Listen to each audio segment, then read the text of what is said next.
Hello, welcome, I'm SimUK, and today I'm going to unbox and review the Honeycomb Alpha Yoke and switch panel. I've been following the development of the Honeycomb system for a long time.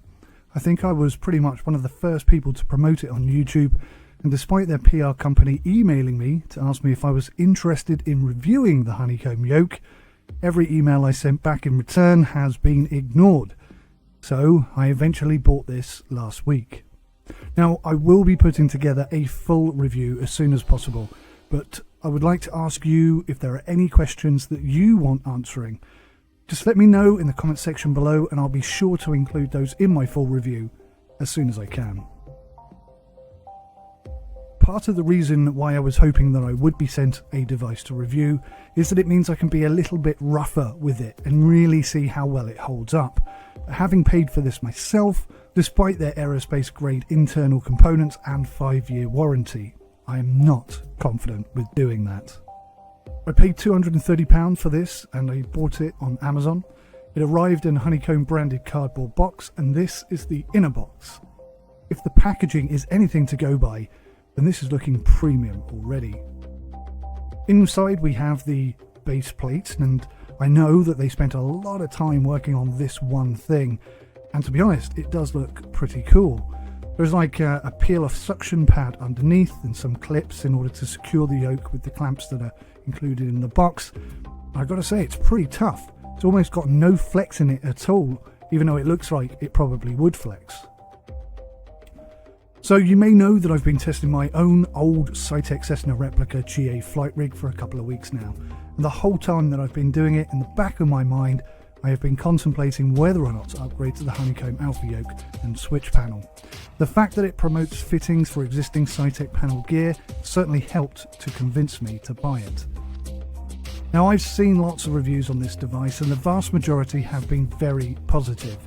Based on those reviews, I was expecting premium build quality and premium switches with a firm pitch and an excessively loose rotation with some small dead zone issues. And on the most part, I would agree with that, except for the premium switches part. They're really not as good as I was expecting. They do feel reasonably well made, but premium they are not. They feel far too weak to be premium. They don't feel cheap, don't misunderstand me at all. These are not cheap and nasty, but they don't feel like they will have an endless lifespan to them. I would say at best these are mid-range quality switches, and I think that would be a more accurate assessment of their quality level. The Honeycomb does ship with a 5-year guarantee, so they must be pretty certain that it will hold up to regular use. But right now, and bearing in mind this is a first look, not an extensive review, if I were to list the elements of the Honeycomb Alpha Yoke in the order that I would expect them to fail first, I would start with the switches, or more accurately the connectors inside. They just don't feel that strong. And I would closely follow that by the already far too loose feeling bungee cords that manage the roll rotation. My concern is that they will become weaker and weaker over time and less effective at their job, which, by the way, is to center the yoke consistently. So I already expect some issues with this in the future, but only time will tell. And in stark contrast, the pitch bungee seems vastly superior. It's got a really nice smooth movement to it with a healthy dose of resistance. And I just wish the roll felt more like that. From a first look perspective, I'm not all that taken with the switches on the top either. They seem too clunky with an underlying switch component issue that may be prone to breaking as a result.